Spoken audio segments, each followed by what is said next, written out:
Hi, I'm Travis Kennedy. I'm a mixing engineer, producer, recording engineer, and you're watching DrumChats TV.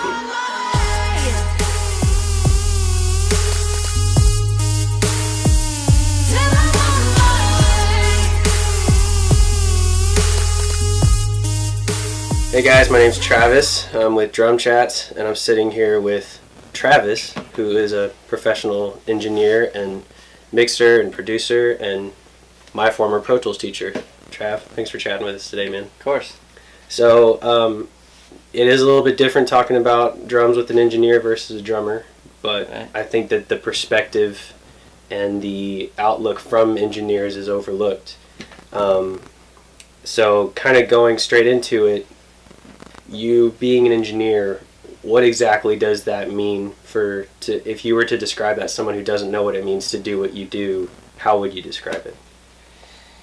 Ooh, that's a loaded question. As far as the drumming goes, I just look for people that are prepared, that can show up prepared, know how to tune their drums, know how to, if I give them references of certain types of sounds that I want, to have them have the ability to know what I'm looking for and to get that.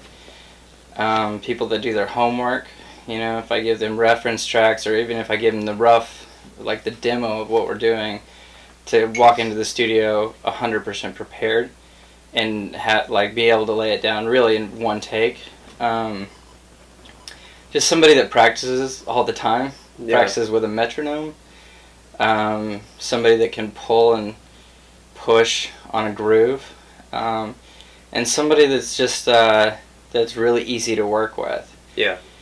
I mean, you can be the best drummer in the world, but if you don't have the ability to be comfortable and working towards what somebody else wants, they're probably not going to call you back that often. Right. Yeah. Yeah.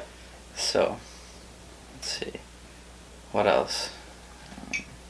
Well, like you said, Garrett Goodwin, who plays drums for Carrie Underwood, kind of told me the same thing. He was like, if you have a drummer who's been playing for a year and is a great guy, super teachable, and absorbs everything you throw at him, and you have a guy who's been playing for 20 years and he's just the worst guy in the world, right, that producer's going to take the first guy 9 times out of 10. Of course. Would you say that that's true? Absolutely. I mean, attitude is a lot. Showing up on time, having a great attitude, being able to play to a metronome, tune your drums, tune to the key of the song even. Yeah. That's really important. Otherwise, a lot of times you have to call a drum tech if people, bands come in and they don't know how to really tune their drums to the key, or don't have a variety of enough drums to where that snare is just not working. There's a lot of drummers have a misconception of, if you get into the studio with your drums the way you always tune them, this and that, it's going to work in the studio environment like it works live, and that's really not the case a lot. And if there's too much, for example, if there's too much ring in a snare or ring in the toms or this and that, a lot of drummers think that, the engineer will EQ that out, or they'll do their thing to make it work, and that's really not the case. The engineer, if they're a good engineer, they'll go and work with the drummer and say, we need to make the drum sound right to begin with, because the microphones, they're going to capture what is happening. Yeah. And if there's too much ring in the snare, I can EQ some of it out, but it's going to make the snare not sound as natural and as good. So you really got to get it right at the instrument first. What would you say, like you said, there's a lot of home recordings going on now. Mm-hmm. What is it that makes going to a studio better or different than being at home? What, in your opinion, what would be the benefit of going to an established studio versus recording at home? I'm sure there's a lot of different factors in that. A great, somebody that really knows what they're doing in a small space home environment with good preamps and good microphones can get a better sound than going to a studio that engineer kind of doesn't know what they're doing. You know what I mean? So it can work both ways, but the advantage of going to a good studio with a good engineer and hopefully a producer too is that they know which preamps to go to for what they want on snare and kick drum and toms and for the room sounds and how to compress and how to EQ and to kind of be shaping the mix or the song in the tracking process, which leads to better headphone mixes. So, you know, when they're kind of taking care of that on the front end, the band is going to play better because they're hearing through their headphones a killer mix.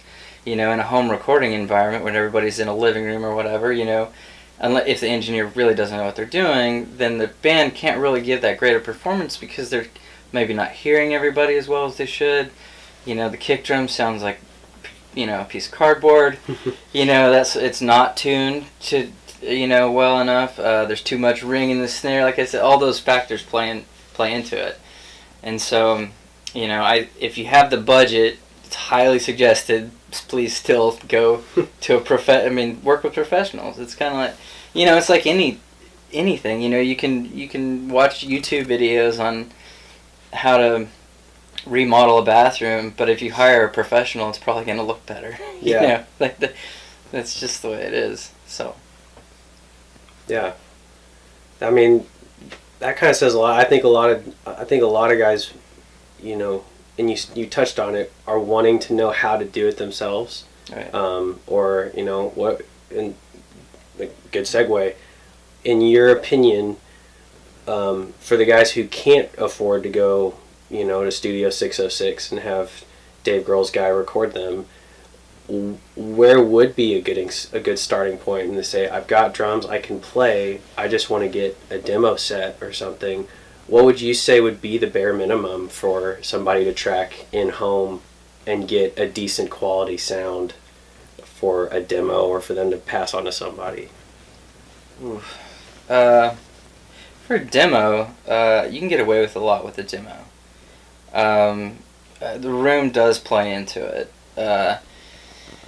I would say, you know, try to, like, if you have a mobile setup, which a lot of people do or can rent, try to find one of your friends' places that has vaulted ceilings. Hopefully hardwood floors too. That's going to make the drum sound better. Probably, you know, parallel walls and 8-foot ceilings are just a nightmare for any recording. They're not a good sound. That, and then, you know, like, make your drum sound good with 2 overheads maybe in a kick drum mic. And if you can get them sounding really good that way, maybe a stereo, you know, microphone in front of the kit, maybe 3 feet back or something. If you can make your kit sound good with 4 or 5 microphones, then that's the best way to do it if you're doing it by yourself, because you're eliminating phase problems. The second that more microphones, more problems. The second that you put in another microphone, you're causing a phase relationship. And if you don't know what you're doing, you don't know how to move the mics to get them in the right place, then the drums are gonna probably not sound very good, not very natural. And then if you don't know what you're doing, you know, in the mix, then you like somebody that gets. I mean, I've had this happen where people have recorded and they had room mics and they were completely flipped panning wise than their overheads, and then they thought it sounded good, but then when I figured out that was completely opposite of what they actually had, all of a sudden the kick drum was on one side, the snare was on one side of their overheads, and it changes everything. Yeah. So you got to be really conscious of it. But yeah, if you get them sounding great with just a pair of overheads and maybe a kick drum mic to feather in, maybe a snare, the Glenn Johns technique is really great for that. Make them sound great with that, and then you can at least get a good demo recording. Okay, so from that, tracking part at home, you know, there's a lot of guys who are even getting into the YouTube market now, where they're not only tracking at home, but they're also mixing their own stuff and then putting out videos, or a band is doing an in-house recording. You, as a mixing engineer, what would your tip be if you were to do a basic mix on just drums? What are you generally doing from start to finish on mixing those drums on average? Oh my God, that changes with genre. That's a hard one, yeah. That changes with genre and the song and the feeling and how well the drums were recorded. There's just so many, a lot of times we use samples to either enhance or completely replace sounds. If the drums sound like not very good to begin with, we'll use samples. If the sound pretty good, but there's just something lacking, then we'll add samples to like enhance the drum sounds. If it's a really well recorded track and the overheads sound great, and the room mics sound great, you might want a big roomy open sound, and then all of a sudden you're using the close mics just to feather into the overheads or the room mics, you know what I mean? So like there's not really one approach that's just like this is going to work every time. Yeah. And that's why, going back to the hiring a professional thing, is that you can watch a million YouTube videos, but there's nothing that can take the place of experience. Yeah. And just because you watch a YouTube video that says, oh, this is the way you should EQ a kick drum, that might be, it's maybe a EQ that's good for rock drums, but then you record a jazz band, you EQ that kick drum rock style, and the drummer comes into and listens to the mix, and he's like, that sounds terrible. Yeah. Because it's not the sound of a jazz kit, so it just, there's no one way. You got to use your sensibilities to know the genre and the emotion behind the song, and hopefully you have good enough mics to work with to get whatever you need with it. So yeah, well, you even said talking about drum samples. I know there's a lot of guys who use samples for adding on top of their snare, going alongside it, and there's a lot of purists who don't like the idea of drum replacement. Right. And there's even companies dedicated to making sample packs, like Nashville Sampling Co. and all these guys. Mm-hmm. But how would you explain using drum replacement to somebody who doesn't understand it, or say, well, what's the point in having a drummer in the first place and having this expensive gear if you're going to replace it in the studio anyway? Right. Okay. That's a very good question. Number one, always in every recording session ever, from now on, period, ever, always take samples of the kit. Do it before you start tracking. Once you get all your tones set, take samples before you start tracking, because if it's a great sound, you can take samples from that actual kit of your kick drum, your snare, your toms. And then the advantage of that is that you can get a kick drum that's completely free of bleed. You don't have your hi-hat in your kick drum. You don't have your snare in your kick drum. Things like that, and vice versa. You don't have so much hi-hat in the snare mic. For example, if the snare sounds a little too, you didn't record samples and the snare sounds a little too dull, you go for an EQ and you brighten that up, all of a sudden you're making the hi-hat brighter too. You know what I mean? And you had everything set right, and then maybe even the band comes in and is like, oh, the snare sounds a little dull, can you brighten that up? And then you brighten up the snare, oh, the hi-hat's too loud now. And then you might be chasing your tail, So that's one scenario. Just to get a cleaner sound, because most modern mixes, they're loud, they're punchy, they're aggressive, and they want that kick drum clean and snare drum clean. You don't want to hear samples. You don't want to have them be super mechanical. I think that's where a lot of people go wrong. And my mentor Tim Palmer, that I've worked with for for 7 years now, he uses samples, like I said, just to either enhance maybe, or not use at all, or maybe completely replace. And the whole idea is to not ever have anybody know that you ever used a sample. You want it to sound natural for the song and natural with the kit, and you want to make sure the articulation is right, where when a drummer hits that, like say for a verse, if he hits the, he's going to probably hit the kick drum softer. You want to make sure that it doesn't sound like a sample with that same attack as the chorus maybe, because the drummer wouldn't play that way. Same thing with the snare. When you get a big snare roll going da da da da da, you don't want to have the snare going da da da da, like a machine, because the bands will know immediately that you're using samples, and if it's somebody that is a purist, they're going to be like, dude, it's obvious that you replaced my drums. Yeah.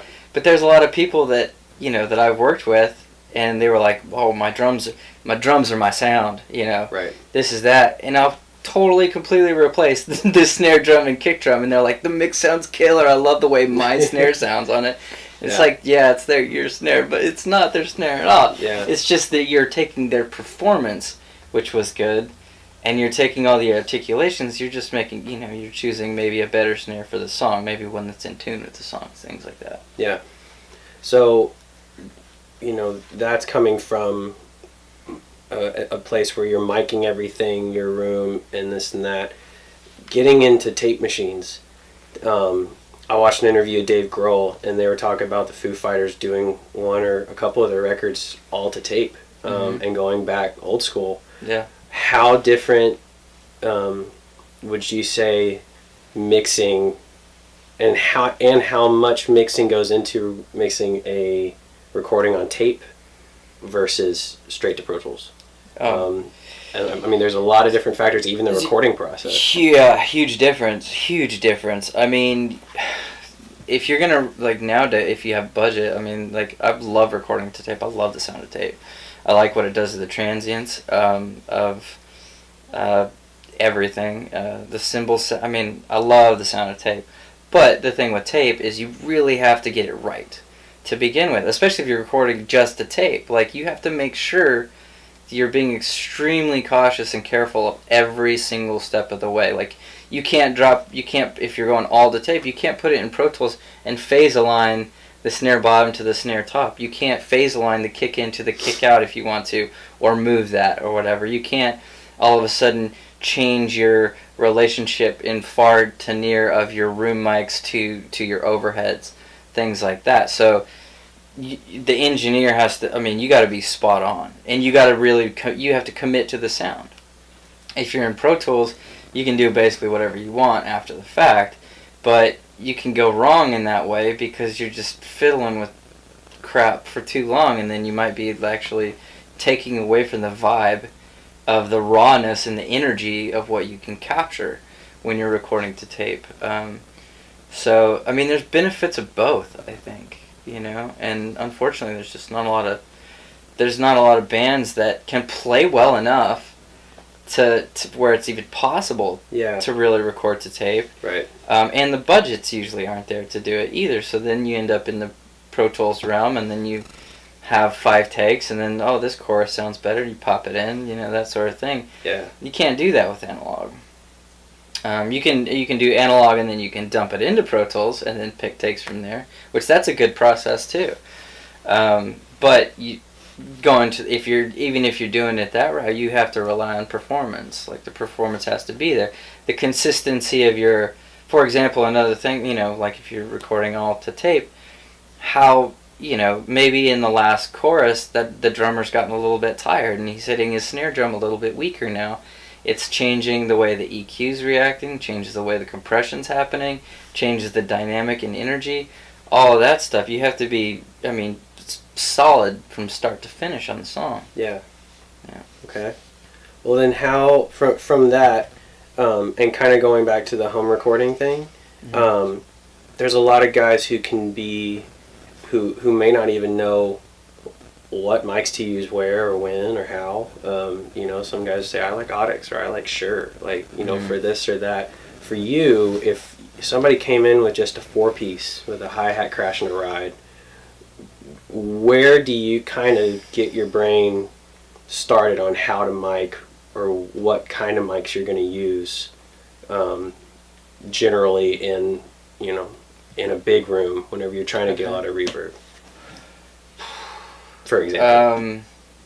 Again, that goes back to genre and what you're trying to do. If you have to, because of budgets, again, if you have to set your drum kit up and you have to track an entire album of drums, let's say in 3 days, right?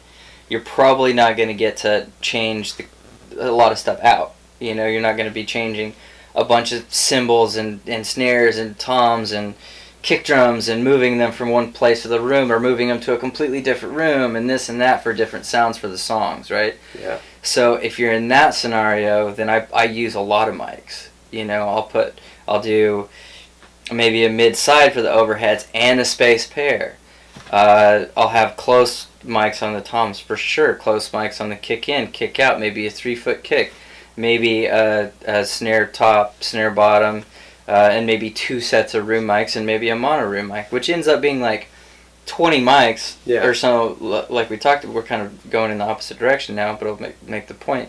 You might have 20 mics on the drums at that point, but because you have to do a full album, that means that you can pick different mics for different songs to get different sounds. Gotcha. Okay. So you might only, in one song, you might only use 2 mics. Yeah. Out of that 20. Okay. Because that's great for that song. Right. And then you might use all the close mics and no room mics for the other one. Or you might use only room mics and a couple close mics feathered in here for another song. But that kind of helps you get have the ability to get a lot of different sounds. Yeah. With not having the ability to like change out a lot of stuff. But if you're tracking, don't give your mixing engineer all 20 microphones. Make decisions on what you want for the songs, and then maybe at least have some producer direction with that instead of just giving somebody 20 microphones. Okay. Wow. I mean that makes a lot of sense. Like, when you're limited, when you get all those different sounds, because I think a lot of people, I think you said it, where like a lot of people look at it and it's like, oh, we're miking what we need. But when you can mic the room with 2 different angles or 2 different areas, you can now pick, do I want it close up and isolated? Do I want it big and boomy? Do I want everything, this and that? And that's a genius idea. And I think you can make a small kit sound massive just doing that. So getting away from the tracking and the mixing side of things now, let's kind of dive into what you've done as an engineer. When did you start engineering, and where did you start at? I know you grew up in New Mexico. Yeah, I grew up on a cattle ranch in New Mexico where there's more cows than there are people. And I fell in love with music pretty late. I was actually started playing guitar when I was a sophomore in high school, and then I went to engineering school in Levelland, Texas. As soon as I got to school, I was like, oh my god, I'm so far behind. Everybody knows how to really play their instruments. Yeah. And and I had to take. Initially, I was a commercial music major, and after the first semester that I had to take audio engineering, I was like, no, I'm switching. So because I loved it. So I went into audio engineering and I got an associate's degree there. And then after that, I went to Arizona at their Conservatory of Recording Arts and Sciences in Tempe and Gilbert. They have 2 locations, but it's one school. And from there, I went and worked at Electric Lady Studios in New York, where I got to work with some of my heroes. I got to work with Eddie Kramer. Wow. Got to work with Russell Votto. Got to work with David Bendeth. I mean, there's a lot of just really, really great engineers. I got to work with one of my favorite artists in the world. I got to work with Ryan Adams. Nice. It was a really, really great experience. Worked basically 15 to 17 hours a day, 6 days a week. Yeah. Pretty much. And from there, I ended up moving to Austin. It's a lot cheaper, and people are more friendly than New York City. And I started working with Tim Palmer, and he did Pearl Jam 10 record, he Died in Your Arms Tonight by the Cutting Crew, Blue October, Jason Mraz, Porcupine Tree. I mean, the list goes on and on and on with him. I mean, he has a diamond record, there's not too many. People don't even know what that is. That's above platinum. Yeah. Far above platinum. So working under him and being his assistant, that's where I really started to learn how to mix. Yeah. And the biggest thing I think that I still take from him is his attention to detail. I mean, it's just everything down to, a syllable. I think that S is a little too loud, or wow, things like that. And when I still send him my mixes to critique, and he's happy to do it, and I'm extremely thankful. And you can't send him something where there's a little mistake in there, because he's gonna hear it immediately, and he's gonna call you out on it. Yeah. You know what I mean?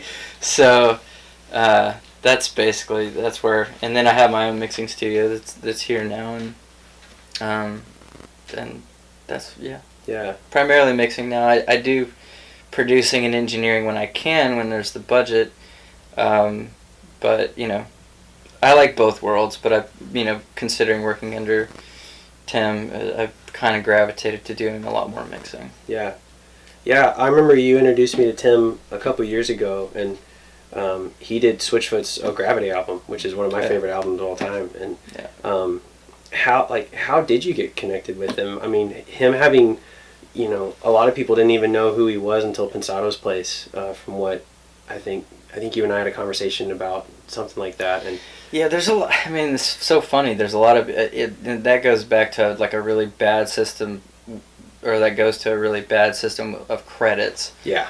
Because especially now with Spotify and iTunes, and like there's no credits on anything. So yeah.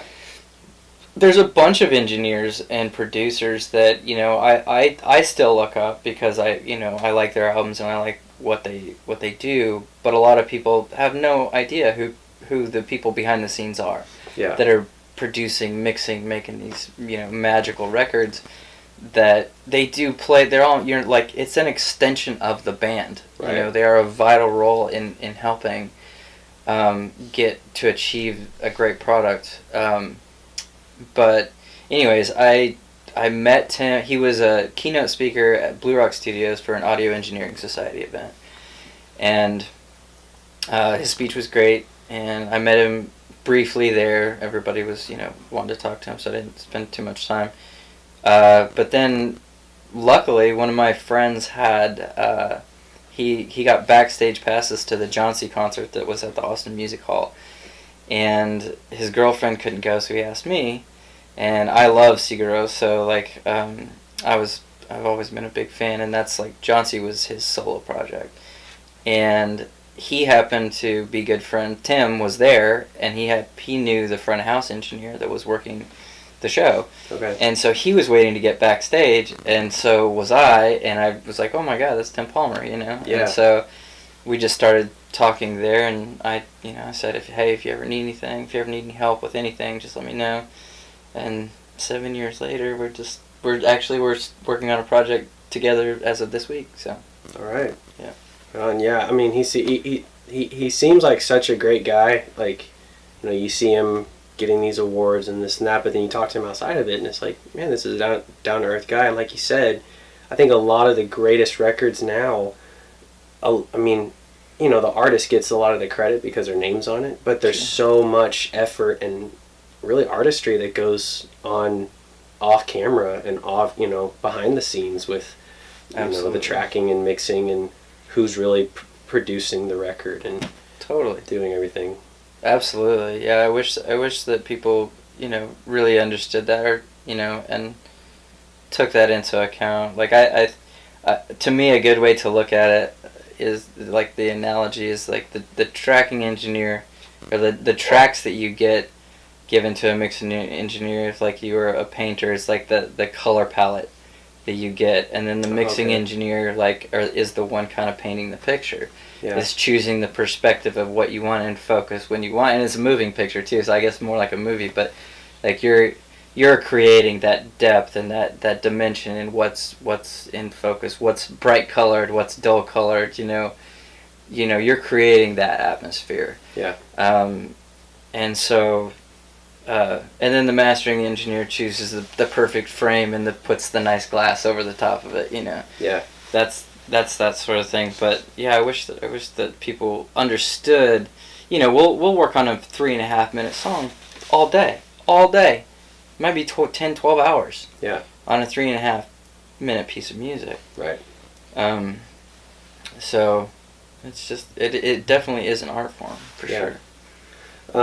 I meant to mention this earlier, kind of backtrack a little bit, from going from the mixing and studio recording, how, because you told me a second ago you were going to be doing South by in a couple weeks at the Whole Foods Showcase. Yeah. How different is controlling drums live from studio? I mean, it's got to be pretty massive and not, Oh my God. not as much control. Oh God, yeah. There's not. I mean, you don't have room mics or anything like that. You know, I'm not the best one to ask really about getting a good live drum sound. There's things that, you know, like in a studio you don't really have to gate toms, you know, while you're tracking. You want to leave them open. You can gate them in the mix, or you can even just edit out all the bleed, you know. Yeah. That plays into it, you know. You're like, there's a lot more gating, I guess, that happens in general, and getting the gates right, so you don't have the snare drum necessarily as much snare drum bleed or hi-hat bleed and snare drum, things like that. You're limited live. You're just, you know, you're not like picking awesome condenser mics, you know, and things like that, and you don't have room sounds, and you got to be. I mean, great live sound engineers are. I mean, I highly respect them because it's just really a completely different skill set. Yeah. And they have to work under pressure.